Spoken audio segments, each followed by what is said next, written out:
What's good, you guys? It's your boy Desert here. I'm back with another video about Higurashi.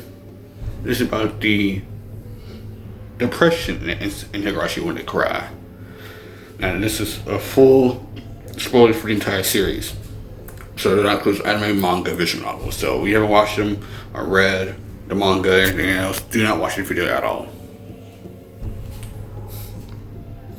I will also be using examples from a video from this other YouTuber, Ms. Sonozaki, for more context on the characters in this series.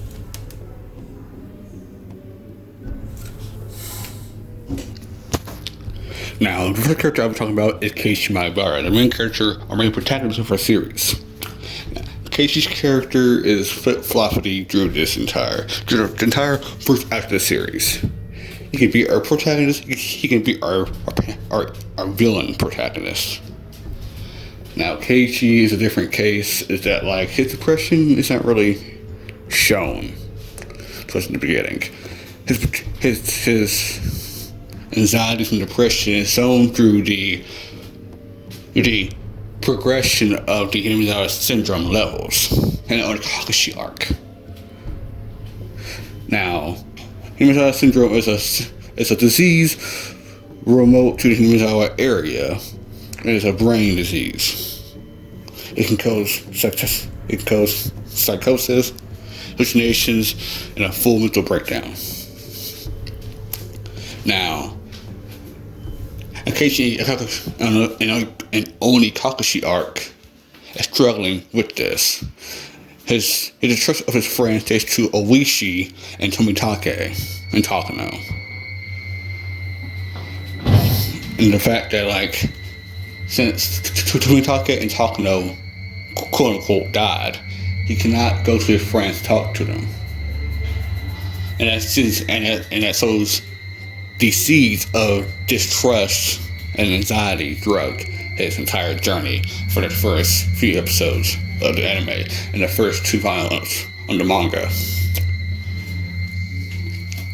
These anxieties or doubts and anxieties are caused by the fear of the unknown, which I used in my the horror Higurashi video. Is that the unknown that Keiichi doesn't know scares him. It scares him that something happened in the village that is so peaceful and his friends didn't talk to him about it. His anxieties are even worse when he develops a sort of reality break where he asks Rena what she was hiding from him. And that goes on and on and on, where he has conflicting feelings, where he doesn't want to hurt his friends, but in order to protect himself and against the truth of this entire situation, he will hurt his friends.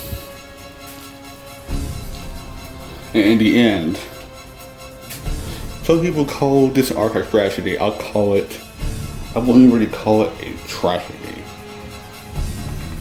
It's something sad. Keiichi dies in a phone booth while calling out his throat.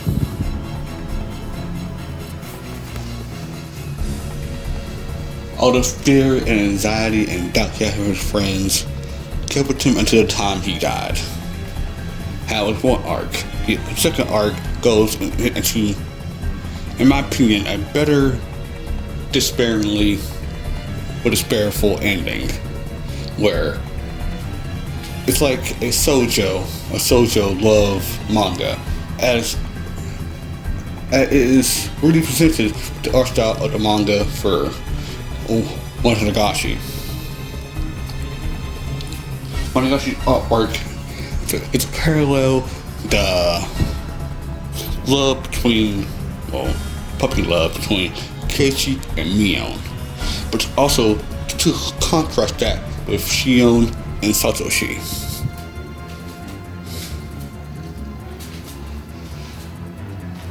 Now, with this arc,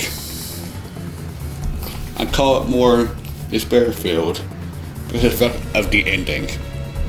The ending of your friend killed your best friend that you knew and loved, killed another person. Not only the fact that, but from Best Cinematic video on Mion, is that Mion is denying herself. She thinks that, in case she wants a watered down version of her, a really more version of her, then so be it. I'll become Shion. I will become Shion, a girl that he wants to have. And even though Keiichi didn't really understand what he did wrong by the teddy bear, by giving it to Ren instead of Mion,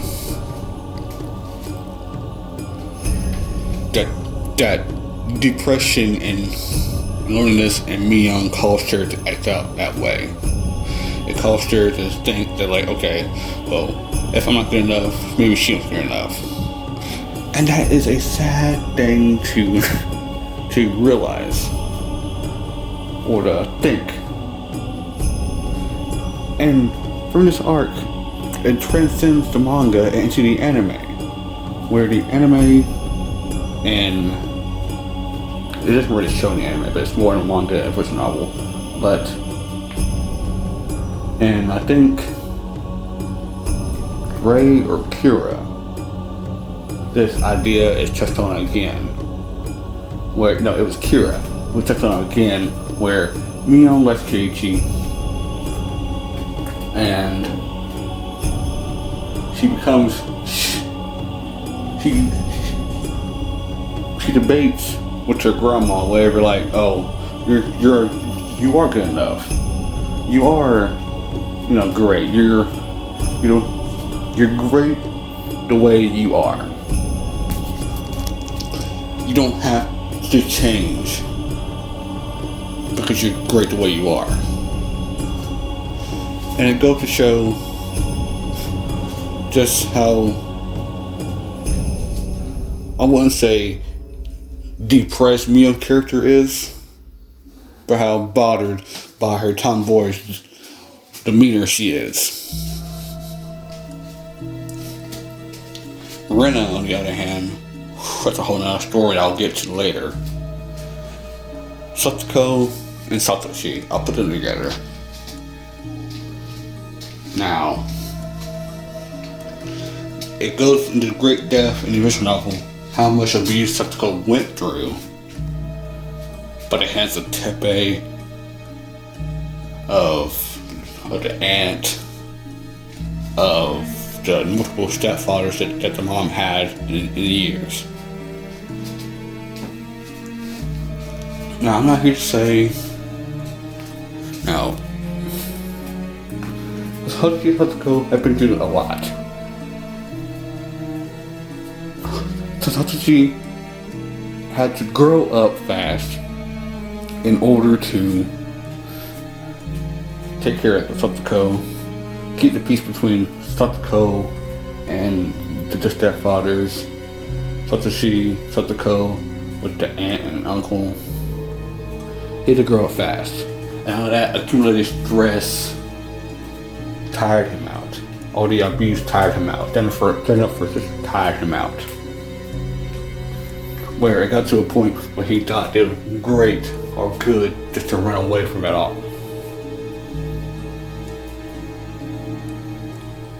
Just leave Satsuko behind. Of course, he doesn't really do that in the end. But one thing I want to talk about is Sadako. And the Tadaragoshi and Kirk arc. It is, I think in a tips thing, it is revealed that over like 15% of kids are like abused or assaulted. And it shows Sadako's picture.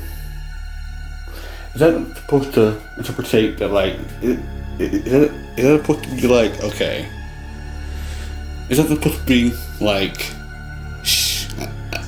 she was assaulted in that way by someone like Tepe or whatever? Is it supposed to be like that or something else? Please don't comment, please correct me on that, because I really don't know. But if so, that's even worse. And it would explain why her breakdown and Higurashi in the classroom was like way more bearing, and so was it, and so it was in Kai. The contrast between Shion and Satsuko, both of them being the quote-unquote little sister types, Shion should be more relatable to Satsuko's needs and worries and his situation, but she's not. I will not be uploading my video of the tragedy of Shion Sonozaki. Even though it's a really good video, I don't want to re-upload it because the copyright claim I got on it. So I will just do this here. This is the new tragedy of Shion Sonozaki. Shion's tragedy is she was unwanted. She was never really wanted in the family. She never felt like she belonged in the Sonozaki family.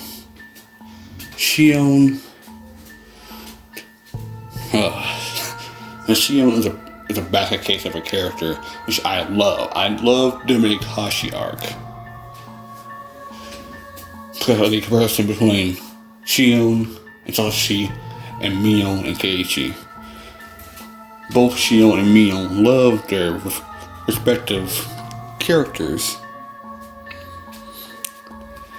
but the fact, like, if you think about it, from the beginning, the arcs are the same. And it's much more of a tragedy that Keiichi did what he did in Higurashi, which I'm learning about this now. I thought about it because of the parallels. But enough of that, back to Shion. Sorry for rambling. Shion's character is cold and ruthlessly calculating, to the point where, like, she blamed a male teacher of having a sexual relationship with a student, which never happened.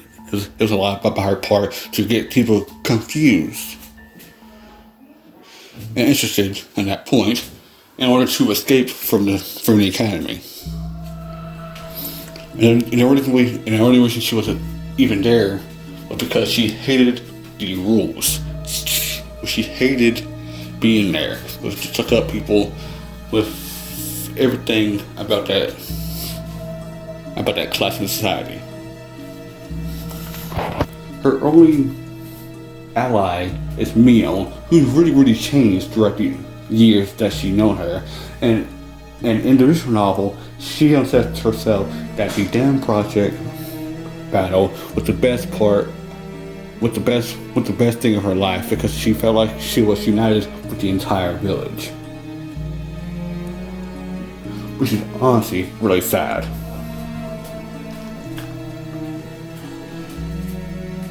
To the point where,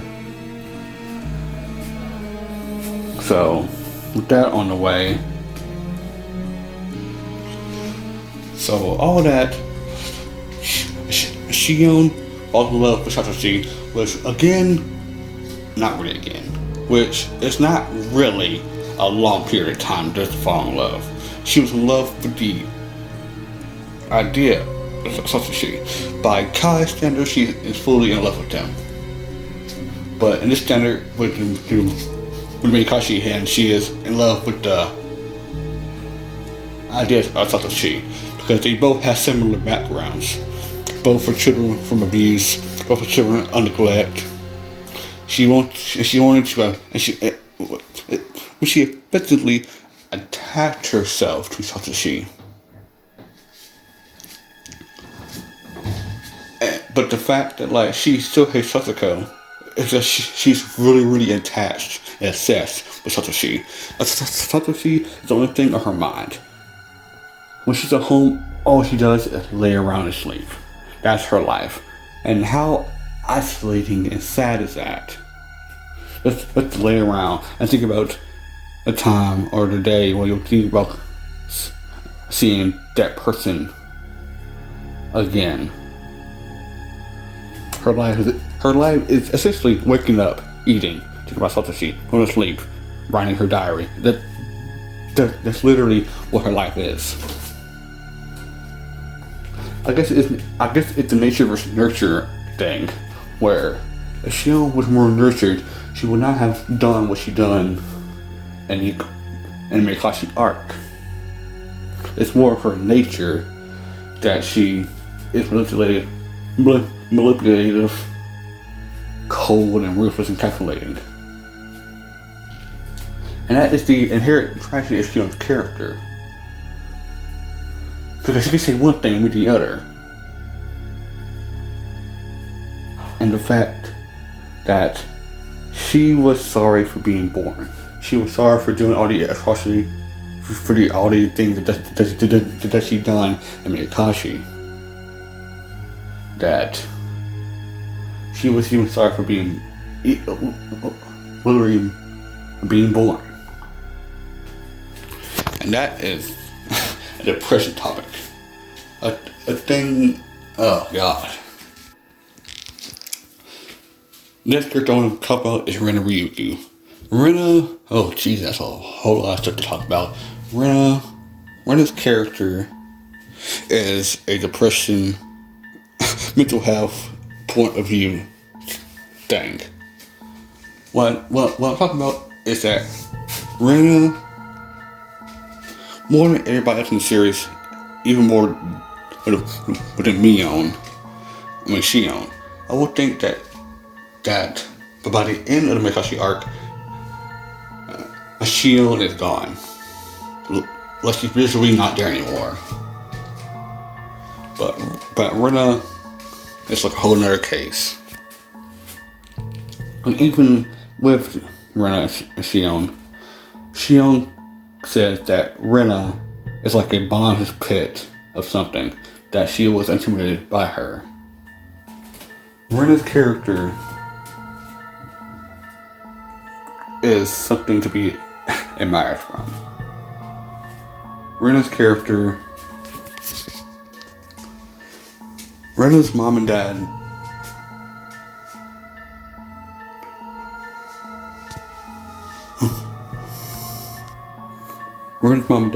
divorced after the dad learned that the mom was cheating on him. Now, this happening to a young, naive child is something that can break families apart. It can ruin a child's, essentially, it can get the problem down the way.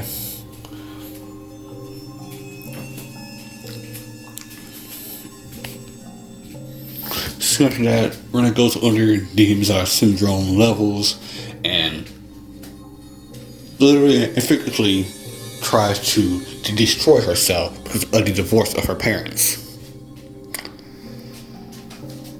And with that, tries to destroy herself and is sent to a mental hospital. Soon after that, she is assaulted by two male students. This is the true background what happened, why she broke the windows in the school. She was almost sexually assaulted by these two boys, and she, in self-defense, fought back. And with that context, it's more believable of like, okay, she's trying to, like, it's more added context that we didn't know. Soon after that, Rena tries to destroy herself because she views herself as useless or like a piece of trash because she's her mother's daughter. And something that she goes to Hinamizawa, hiding all this, putting her real name, Rena, behind her. and goes about her days in Higurashi, trying to save Hitoshi, which wasn't really enough to actually save him. And in Tsuhara Boshi, she becomes the villain protagonist, where she takes Keishi's place in Higurashi, where she is going there to get up with Higurashi syndrome, where she kills the self-defense with her dad's girlfriend.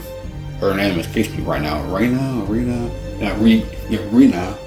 and Tepe, who is trying to scam her father out of money. And so much of in a heat of despair that she couldn't even really tell her friends. In that arc, you can visually see that Rena is depressed. Rena is depressed because she goes to the trash heap to sit in her little box and relax, because she just want to go home.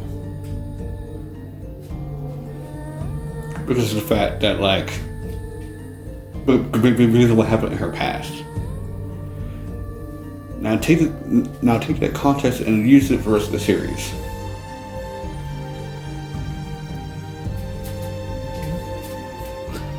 Marina's character is sad. Marina's character is, one of the most biggest parallels to mental health there is. Where Rena is depressed, Shion is just lonely. Essentially, all the characters in Higurashi are lonely and depressed, but hide behind masks. Don't even get me started about Rika and her endless June tragedy. Trying to save her friends, trying to get out of this loop of tragedies, trying to get Akasaka to save her for 100 years, trying to give trying to get Shion the antidote or a serum of Himura or of the 174 thing just to make her Himura syndrome levels go down. Trying to give it to Rena when she was going through her thing.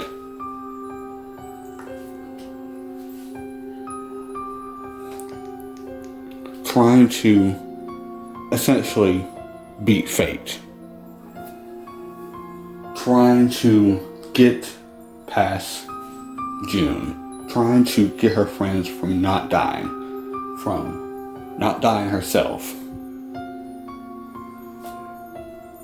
Even losing hope a lot of the time.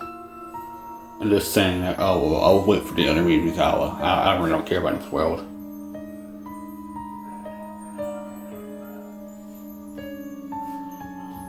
To even Kai, where everything is revealed, that depression is still inside of her, and all that stuff, all the tragedies, all the self-doubt is still inside of her. Even into the Rei arc of the series, in the manga, it's really still there. With stuff about her mother, her not getting along, with stuff about her father, not really getting along with her father who died, or not really getting along with her mother because she was cooking before. When she was cooking, I probably would need to go back and read that context. But even some of the side characters like Irie and Oishi or Oreo, they're all wearing masks. With Oreo's case, she's literally wearing a mask. With Irie, his determination to save his determination to save people because of the Higurashi syndrome affected his own family. To Oishi, with his hatred and revengeful of the Higurashi family because of the fact that he thinks that they killed his friend. And how he becomes a villain in some arcs or an antagonist in some arcs. Like the Kirsten arc. Or the Higurashi arc. Just using Keiichi to get what he wants. Using Keiichi to get to the family so he can arrest them all. All to a vicious friend. Even Hanyu. I'm not even gonna get into Hanyu at all. Again, that's a whole other thing right there. The depression in Higurashi is real. And everybody wears a mask. Some hide it well, really best, but the others, some don't really hide it at all. And this is why I love Higurashi when they cry. This is why it's one of my top 10 best animes of all time. It's one of my favorites. Because of how human these characters are, how much their struggles I can relate to. Higurashi isn't about a story about hope or despair. It isn't a story about death and gore, even though that has all the elements in it. Higurashi is a story about friends and friendship. And if Higurashi is a story about friendship, and the themes of Higurashi about friendship and fate, then Yu Neko's themes are about family. And it goes to tell you just how great of a writer Ryukishi 07 is. Ryukishi 07 is a great author, a storyteller. Just the stuff that he can do is great. How he can suck you into his stories is great. How he can flip them around and plot twist you, and you go from happy to full plot twist, despair like Yu Neko. This is why I love this man. This is why I love his work. And this is why this is the end of the video. This is the despair in Higurashi when they cry. This is a long-winded video, so I hope you guys enjoyed. If you did, please like, comment, subscribe, guys, and please tell me down below of your favorite character or your favorite thing in Higurashi, or if you think my messages in this video were not, or whatever. But comment down below, like, subscribe, guys. Have a good day or night. I live. Bye.